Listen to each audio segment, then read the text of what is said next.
अपनी सुरीली आवाज से देश दुनिया पर दशकों तक राज करने वाली सुर सम्राज्ञी लता मंगेशकर अब भले ही हमारे बीच नहीं रही, लेकिन अपनी सुरीली आवाज से करोड़ों लोगों के दिलों में जगह बना चुकी लता मंगेशकर के गीत और उनसे जुड़े किस्से हमेशा लोगों के सहन में जिंदा रहेंगे। लता मंगेशकर ने अपने करियर में 30,000 से भी ज्यादा गाने गाए हैं और उन गानों से सबके बीच अपनी एक अलग पहचान बनाई है। ऐसे में उनके जाने से पूरा देश गमगीन है। उनकी याद में कोई उनके गाने सुन रहा है तो कोई उनसे जुड़े किस्से याद कर रहा है। उन्हीं में से उनका एक ये किस्सा भी खूब वायरल हो रहा है, जब लता जी ने एक दफा सिंगर्स के लिए एक मुहिम छेड़ी थी और गायकों को रॉयल्टी देने की बात कही थी। उनकी इस मुहिम ने पूरी म्यूजिक इंडस्ट्री को हिलाकर रख दिया था। तो आइए हम आपको बताते हैं ये पूरा किस्सा।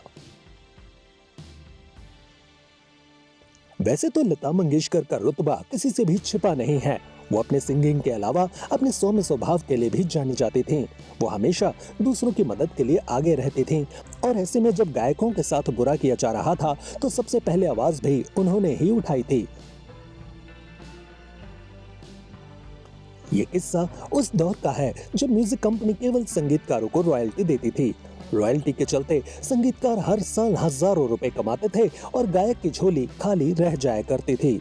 ऐसे में स्वर कोकिला ने अपनी आवाज उठाई और कहा कि जब संगीतकारों को रॉयल्टी मिलती है तो गायकों को भी उनका हक मिलना चाहिए।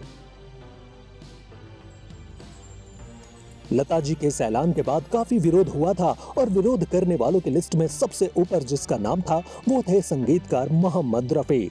जी हाँ, बताया जाता है कि मोहम्मद रफी का इस मुद्दे पर कहना था कि जब एक गायक गाना गा देता है और प्रोड्यूसर उसका मेहनताना उन्हें दे देता है तो इसके बाद गायक का गाने पर कोई अधिकार नहीं बनता।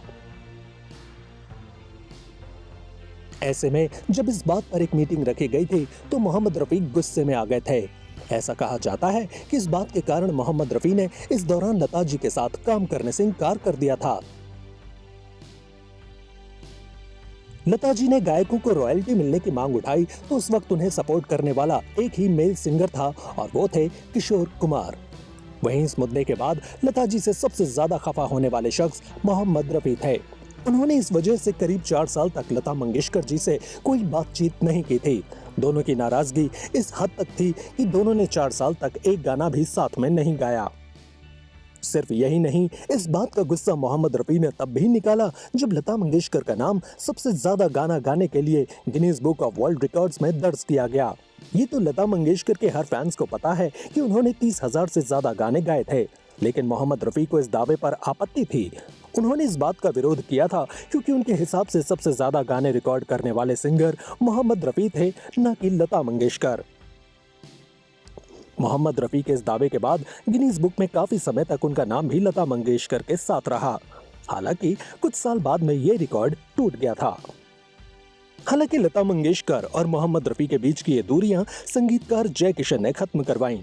उनके कहने पर रफी साहब ने चिट्ठी लिखकर लता जी से माफी मांगी थी और फिर दोनों ने ईयर 1967 में फिर से एक साथ काम किया था।